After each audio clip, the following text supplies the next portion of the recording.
Ready to get your spooky on? We're in St. Augustine at the Old Town Trolleys. They have the Goblins and Gravestones tour, and to tell us all about it is Heather. Heather, come on in. Thank you so much for having us. You're welcome. Reluctantly, no. I'm actually very excited. I've never done this before. Me either. This is cool. Yeah, so what can we expect to get into tonight? Oh, you are in for such a thrilling, spooky treat tonight. Yeah. So first, you're going to be on our Ghosts and Gravestones award-winning fright seeing tour, and you're going to board our Trolley of the Doomed, where our ghost hosts will be taking you all around downtown historic St. Augustine, telling those spooky, darker stories of St. Augustine. And then you have 2 stops. We're going to be getting off at Potter's Wax Museum, going inside the Chamber of Horrors. Oh, that sounds fun. We're not done yet, because then we take you into the old jail for the grand finale, which is the most haunted building in St. Augustine on the National Register of Historic and Haunted Places. So nothing to worry about. I mean, I love this kind of stuff, but I'm a little freaked out right now. So, I mean, how are you feeling about this? I'm feeling pretty good. I'm feeling super excited. So what, you know, this is a family-friendly event. So is there kind of like an age group? It's a little spooky, right? Yeah. We recommend 10 years and older. Okay, so cool. it can be a little intense at some portions. All right. And what about spooky stuff? What have you seen? Well, I just heard a noise, by the way. I did hear a noise too. Well, I definitely have seen and heard some things, especially at the old jail, which we're going to tonight. So I'm hoping the ghosts will come out and play for us. We'll see. Well, if they want to come out and play, where can they go for more information? Yes, please visit ghostsandgravestones.com for more information. Oh, that's easy enough. Yeah, all right, you ready? I was trying to delay as long as I could. Yeah, so no, I think it's time to go. Your time has come. Right. All right. Welcome to Mr. Cromwell's Parlor of Paranormal Curiosities. I will be your ghost host this evening. My name is Isabella, and if you love everything spooky, ghostly, and creepy, you're in the right place. Now, we came in one way, but unfortunately, my driver is quite the prankster. He's not in jail for no reason. He locked us in, but what he doesn't know is there's another way out. It's a bit of an escape room. The only way out would be to solve one of Mr. Cromwell's loves, a riddle. My spine is stiff, my body pale, but I'm always ready to tell a tale. What am I? Any guesses? Book. A book! Now, we're not going to go through all of these, even though that's a very clever suggestion. We'd be here all day. Well, I think this one seems a little suspicious, don't you? And of course, it's by my favorite ghostwriter, too. Look at that. Whoa. That's pretty cool. I've never been in a secret passageway before. Well, you're in luck. All aboard the Trolley of the Doomed.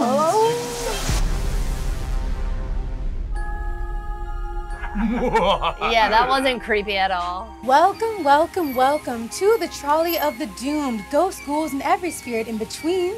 I am so happy to have you aboard tonight. Our first tale of the evening is going to be about the biggest cemetery that has ever existed in St. Augustine. Does anybody know the name?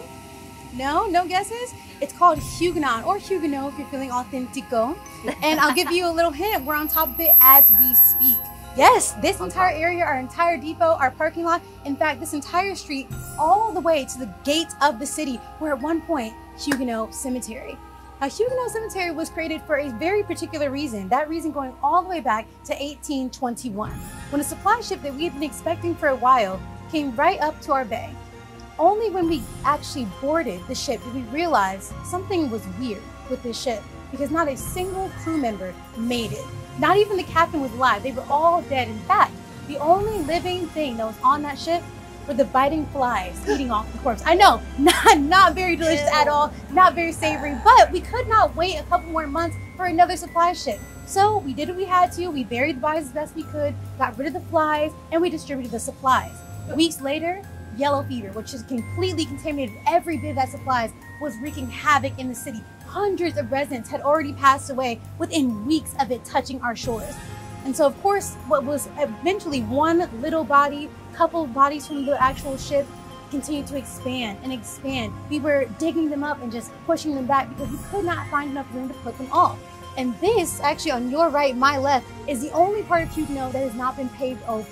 In fact, these walls are original because eventually the cemetery became so full, we could not bury any more bodies or else it would have started another epidemic.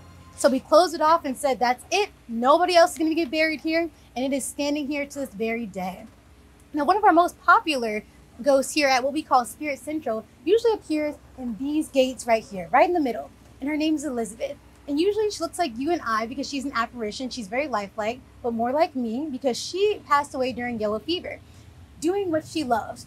Her father was actually the gatekeeper, so she liked to stay there with him while he was on his parole, and she would just wave hi or goodbye to anybody coming in and out of the city. She loved that so much she continues to do it even in the afterlife. She's actually such a realistic looking apparition that people think that she works for us. They think she's a historical reenactor. And we have to tell them, well, it's very hard to take out W4 on a ghost. So for now, she does what she loves for free. Now, Huguenot may have been the biggest cemetery here, but it was not the most popular. We have another called Talamado. Now, Talamado is not Spanish. Many people think that it is. It's actually the name of a Native American chief who was here long before the Spaniards ever touched this land. And right next to Potter's, the entirety of their parking lot and the entirety of the graveyard beyond it were at one point their burial grounds. Now, you'll see a couple graves at Talamado today. They are not Native American burial grounds. They are actually Catholic burial grounds. That's what makes Talamado such an active site. Not only does it have the Native American burials underneath it, but it has more recent burials from the 1800s on top of them. It's a graveyard on top of a graveyard. So of course, we get quite a bit of activity there. Well, welcome up close and personal to Tato Cemetery. I know we were talking about it earlier. Now you get to see it for yourselves. Now, before we get into our most popular apparitions here, I do want to bring your attention to our most famous permanent resident. That bust right there below our tallest tree is the bust of the first bishop the entire state of Florida ever had, Bishop Verreau. Now, we will get to talk about him a little later, but I'd just like to show that we are so honored to actually be able to house him forever after. Now, with that out of the way, I want to tell you guys about the corpse, the Ghost Bride. You may have heard of the Corpse Bride. Here we have the Ghost Bride here in St. Augustine. Yeah. So in the late 1800s, two young boys decided to try their hand out at ghost hunting. They brought a tent and nothing else to this very cemetery. And right below this tallest tree, they pitched it. No lantern, no candles. They wanted to be completely cloaked in darkness. And they waited. And they waited. And midnight came and passed. They continued to wait. They were very determined. Until right next to our rebuilt chapel, they started seeing a light. And at first they thought maybe their parents were coming to check on them, right? But they realized that light didn't have the warm glow of a lantern. Rather, it was this whitish light, something like they'd never seen before. And it was getting closer. About halfway to the tent, this light begins to take the shape of a woman they'd never seen in town before. She had long white hair, or so it seemed, and she was wearing a long white dress, but something was weird about her. It wasn't just that she was a stranger, but something else was off. They could not put their finger on it until she was right outside the tent doors. They're peeking through the flaps, and they realized this woman has no face. No face to speak of, and that's enough to scare them all the way back to town square to tell anybody who listened to them what they saw. And I mean, people listened, they just didn't believe them. I mean, come on, think about it. It's like two little boys, it's past midnight, they're like, you guys probably just fell asleep. Exactly, a shared nightmare of sorts. So no one took them seriously until a man starts weaving his way through the crowd. And he starts giving an explanation for what those two boys may have seen. So about a year prior to this incident, a young lady was getting married. It was winding up to the day. Her whole family was very excited. She was their only daughter, so they're getting her the best of everything. A week before the wedding, this young lady passes away from a heart condition, completely unprovoked. No one saw it coming. Her family is devastated. They're so devastated, they cannot even look at her wedding dress. So they decide to bury her in it. They cover her face with a veil and lay her to rest right here in Talamado. A few days after that burial, we start seeing a woman with what appears to be long white hair in a long white dress walking up and down that very path dividing the graveyard. That just gave me the heebie-jeebies. And of course, this happened in the 1800s. We've seen the same apparition ever since that young lady was laid to rest here. Wow. And we realized with this information coming forward that that very apparition may be the same woman, and that it's not that she has no face, but rather she is continually waiting for a wedding that, unbeknownst to her, is never going to come. Oh. Sad.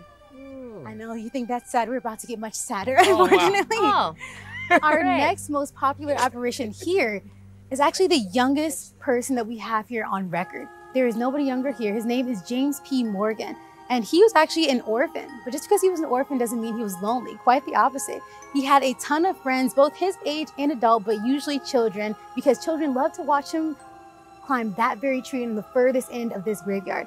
It was his special talent. He would just get up there so quickly like a spider monkey. And of course, all the kids, even the ones who were older than him, loved to see him do it. It was his favorite thing to do, which is what makes his death all the more tragic. We don't know if maybe he lost his balance, became distracted, but one day he fell from that tree, broke his neck, died on impact. And of course, I told you guys he was an orphan, so he had no families to be buried with.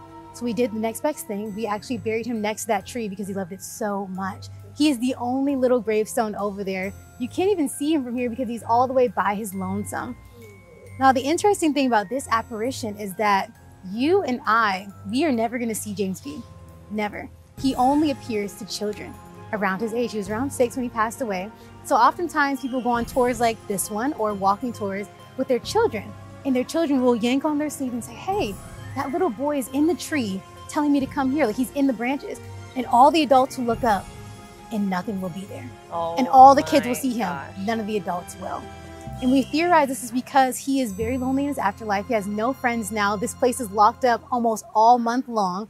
And so now he's just trying to find somebody who is willing to come in and play with him. Which is, I know it's very sad, but we don't have the time to play with him tonight, but we will get to wave to him later when we go into town square. Does that sound good? That sounds good. I think he'll like that a lot.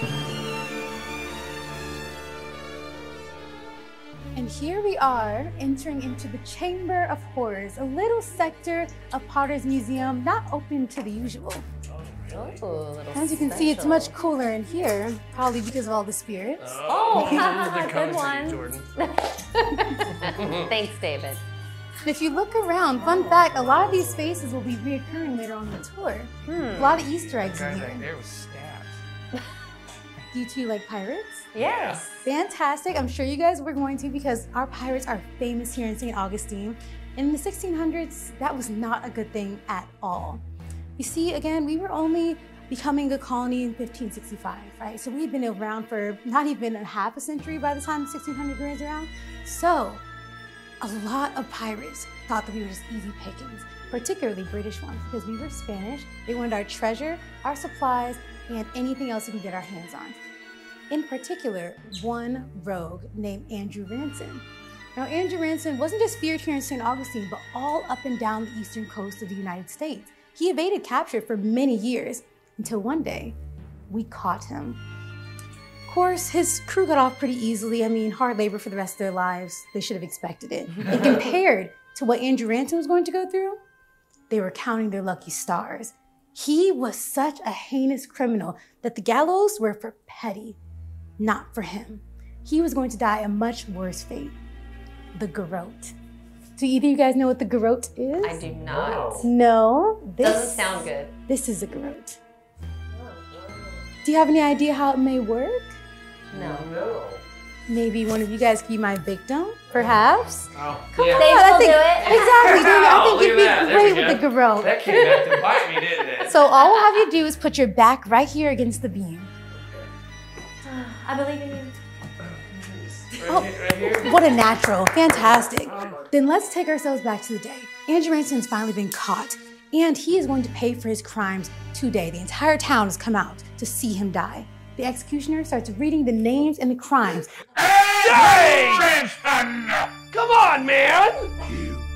You have been found guilty of the crime piracy, and you have been sentenced by the governor to die on the garrote in the town square. I have already run the rope through the hole in the post behind the pirate. What? No. Now, I bring the rope around your thieving throat and tie it to a wooden baton behind the post. With each turn of the baton, the rope will slowly go Please, tighter. please. But it wasn't me! Ah, too late for that now, pirate. I shall twist the rope ever so slowly, and you will eventually die of suffocation, bleeding, or, my favorite, don't tell the pirate, decapitation! Wait, what? I heard that! And if all goes well, we'll be treated to tea and cookies at the governor's. No cookies for pirates. Stop you smiling. Nobody was more excited about this day than the governor. This had been his life work for years now, and it was finally happening.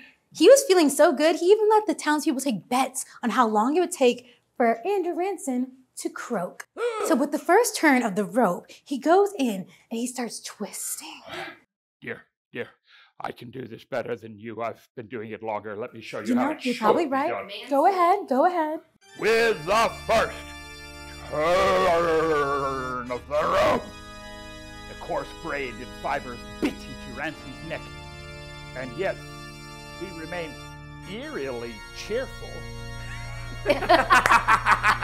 The second turn of the rope. No, wait. Someone realized Ranson was holding rosary beads. What would an English Protestant pirate be doing with Catholic rosary beads? Very strange. Third turn of the rope. Ranson began struggling for air.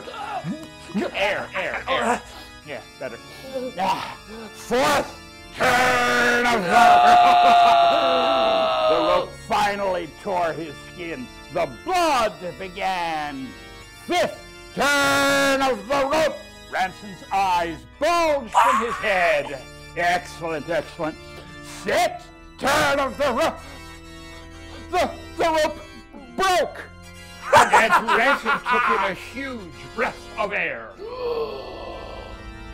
Well done. And the crowd as one gasped and held motionless.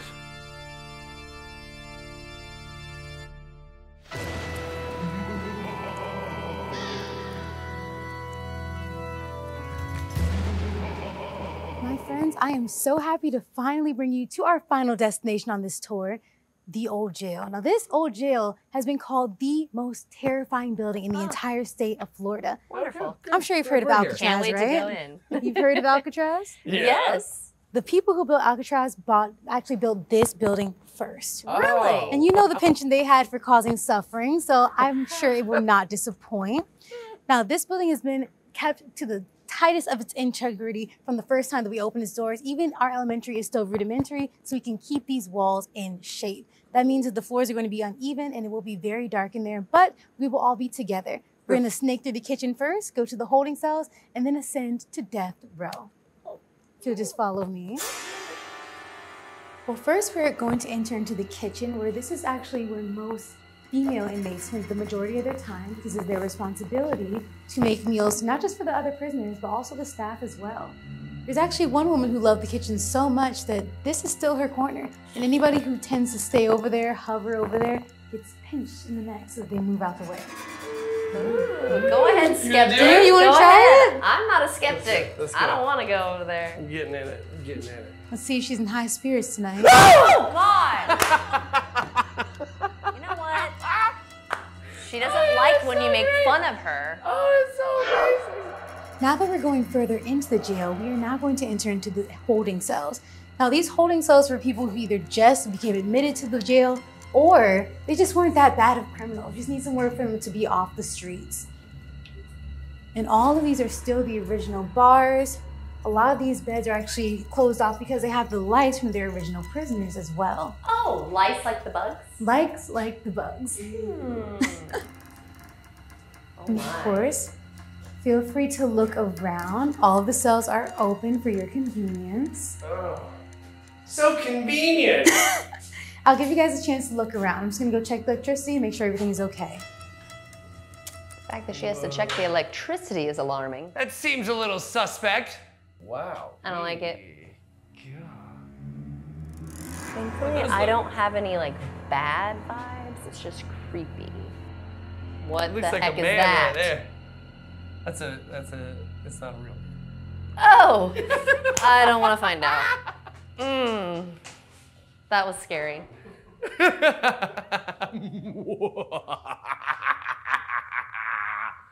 These doors are pretty heavy. Great.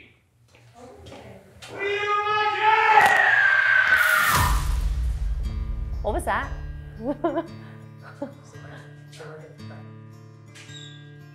Oh, okay. What are y'all doing here? Visitation. mean, they told me to come in here. You don't belong here. No, because I'm not a criminal. Yeah. Well, you're in the wrong place. Yep. Mm-hmm. Yeah. I'm gonna go ahead and just go. Oh, you ain't going nowhere. Where are you going? Oh my. So, do I just go in there? No, you just stand right here. I'll tell you what to do next. I don't know why y'all came here late at night. What are you looking at? Nothing. Ain't nothing to smile about here. What, you think this is a joke? No. You think this is funny? No, I'm scared. I laugh when I get nervous. Yeah, that one. I know. Hey. You see, every time those motor mouth, Peter Pan talking history folks come on in here, they miss the finest parts of this place. So tonight, on account of me and my boom companions, I'm gonna tell you all about 8 of our hangings, 8 of them. Starting with that man right there on the wall. See that guy right there holding them flowers? Yeah. That there's Sim Jackson himself before he swung. Yeah, that big old bear next to him wearing the hat, that's the sheriff, Joe Perry. I hate him. Yeah. Yeah. Well, most people don't think that Sim deserved the flowers, being what he did done to his wife. See, the 2 of them just got married. Oh, they're such a nice couple. And they got into a fight. Oh, it was so loud that neighbors were looking in through the window to see if everything was all right, but it wasn't. He had her pinned down on the ground with the shaving razor. Yeah. And he hacked and hacked and hacked and hacked and hacked and hacked until the blade got stuck deep inside that woman's collarbone. No! Yeah, and then he tried to pull it out and he couldn't. Neighbors started to come in to help out, but it was too late. Because now he's picking up his wife just like this. That woman's head dangling by a thread. Bloody old mess it was. Day of his execution came soon enough, and man, there's so many people, must have been about 500 people in the crowd. And he turns to the crowd with his last words. You know what he said? He yells out, "See you all in heaven." I don't think he made it.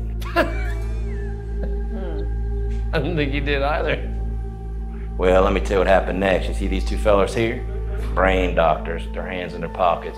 They just got here in time to perform an experiment during the hanging. They wanted to see how long it took Sam before he lost his conscious mind. So they asked him, before they dropped him, is if he survives the drop, if he could wiggle his fingers as long as he could. Yeah, imagine that. Yeah, and then they dropped him. Man, we thought he broke his neck, but he didn't. He started wiggling them fingers at his side. Oh no! Yeah, he kept doing it. And he lasted longer and longer than people would think. He went on for 14 whole minutes wiggling his fingers while he was being hanged, yeah. But it took the sheriff all about 30 before they declared him officially dead. Cool. Yeah. Quick question. Sure. Have you ever been hanged before? Twice. No, of course not. Well, let me explain to you what happens here. See, first they're going to do is they're going to throw you in here 30 days before your number's up. You're going to be in death row. Now, you're not just going to be in here twiddling your thumbs, feeling sorry for yourself. You know what you're going to be doing? Every single day up to day 30, you're going to be outside building your own death trap. Oh, wow. Them are the rules. And on the day you're hanging, they're going to get you all pretty looking. So pretty that most people will be thinking they're hanging the wrong man. Get you a nice little haircut just like you. Hey, yeah, get you a nice bath. And then they're going to go ahead and shackle you up. And then what they're going to do is they're going to bring you outside and they're going to take you all the way up to the top of that there gallows, just like you see here. And they're going to turn to you and they're going to be like, all right, son, what's your final words? I didn't do it. Yeah, likely. I'm going to tell you though, some people say something, some people not so much, which brings me to hanging number 2, which is Steve Johnson. Let me tell you about Steve. Steve went to the top of the gallows when the sheriff asked him what his final words were. He looked down in the crowd and he noticed one of his friends, And he yelled to them, when they're done hanging me, I need you to climb up here and take off my shoes and bring them to my wife. That woman ain't got enough money to afford to bury this here body. But guess what? Them shoes are still here. You just look at my feet. Why'd you do that? I didn't steal them shoes. You think I took them shoes? You think I took that man's shoes? Of course not. No. I mean, I guess if they're your Well, them shoes are upstairs, so if y'all want to see them, you'll follow me. All right, let's go check it out. Is it worth Why seeing? did you say that to him? I mean, Why did you do that? He is a criminal. Oh gosh. I can't believe you took that. $5 says he stole those shoes. Well, we're about to find out. I bet he did. Anyone else? What? Huh? Watch yourself. Anybody falls, I'm not cleaning it up. Okay. Go ahead. All right. I'll be right behind you. 2 steps down. Yes, sir. Go in there and have a seat. Okay. This room is colder. What? Gosh. What? Oh my gosh. What if What? I'm only 5'7" and I barely fit? What the heck? Oh. Okay. Oh, ow. Be careful. Wow. Everything is so metal in here. It's so metal. And not like Heavy. Metallica. Yeah. Oh my gosh. Have you ever been arrested?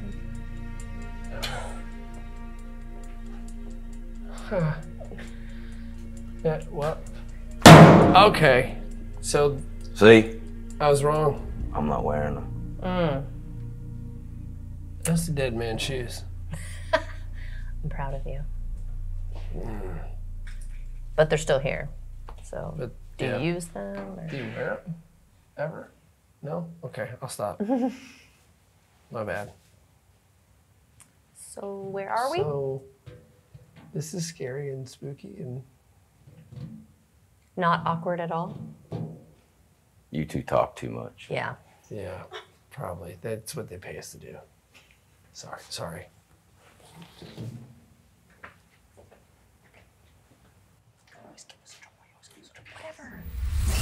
Oh! Okay. Okay. He's joking, right? Okay, now That's not the part of the script. he's behind you. He's coming around. Oh my gosh. Well, I think it's. Stop.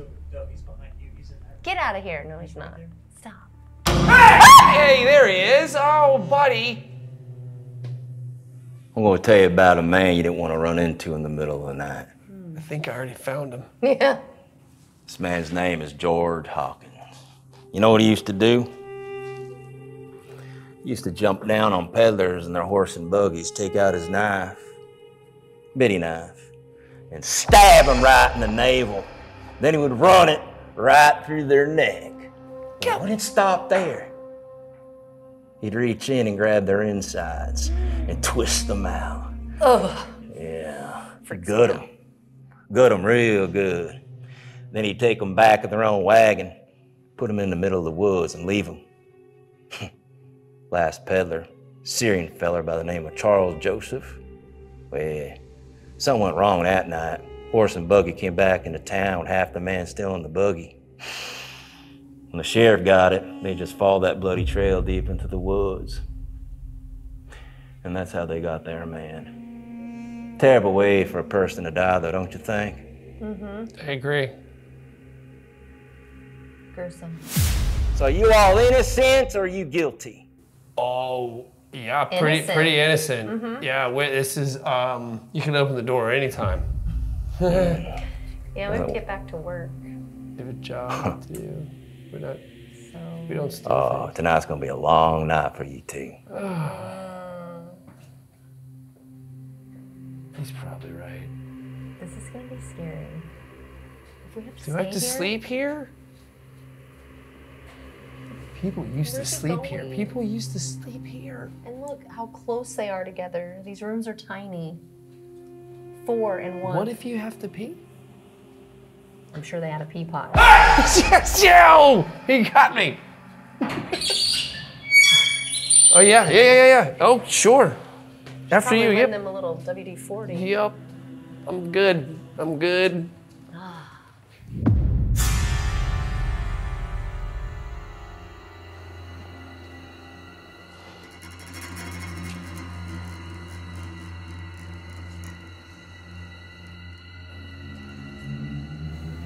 This here the gallows. They're just used yesterday. I should know. That was for me. Wait, That man's not alive. is this like some Sixth Sense kind of thing? This man's dead. That man's dead. This whole time? I think the whole time. Listen, I murdered a man, but it was justifiable.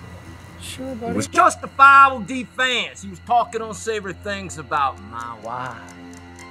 I love my wife. Man like that, talking about a woman like that, he don't deserve to live. So I took my rifle. Standing right in town he was, laughing, having a good time. I just pulled that trigger. Boom! Blew his head clean off. Huh. He had it coming, y'all.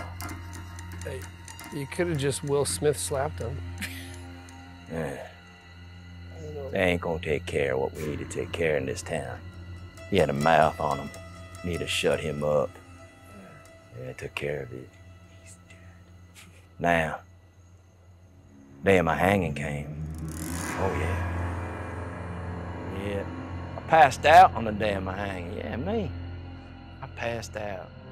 Guards dragged me all the way out here. I still couldn't walk. So they take me up there, carried me pretty much, but I couldn't stand. But they get this board and they put it behind me, y'all, and all this rope, just so they could stand me up straight. Now, if you read the rules right, if you read them rules right, they ain't supposed to hang a man that's not in good health.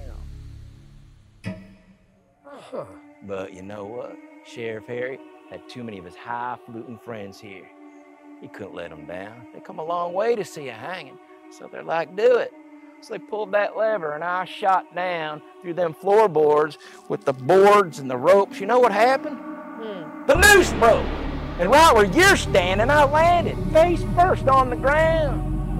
Oh, fights are breaking out, people running in all directions. And I tell you, everyone was screaming. I'm just moaning and moaning and moaning, saying, I just want to go home, y'all. I just want to go home. But you know what? Sheriff don't care. He wanted to hang me again. Yeah. Oh, yeah. Just like that. Jeez, come on.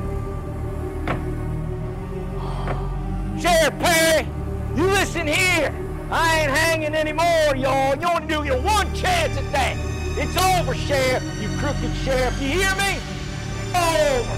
I'm done. I'm out of here. I'm never doing this again. I'm going away. In fact, I'm just leaving. So, that guy's dead. Yeah, I was like not really clear on that. So but now he's gone. Yep. And now I'm wondering, where's Isabella? She Right. left Hello? like a while ago. Ah! What are you guys you doing okay? out Are you here? good? Okay. I've been stuck in here ever since that creep got out of his cell. Listen, I am so sorry. I would never abandon you guys on purpose in this building.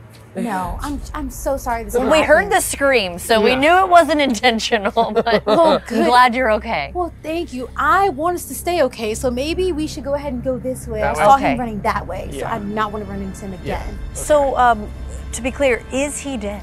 You know, think the way he gets through those bars, I'm starting to think so. Yeah.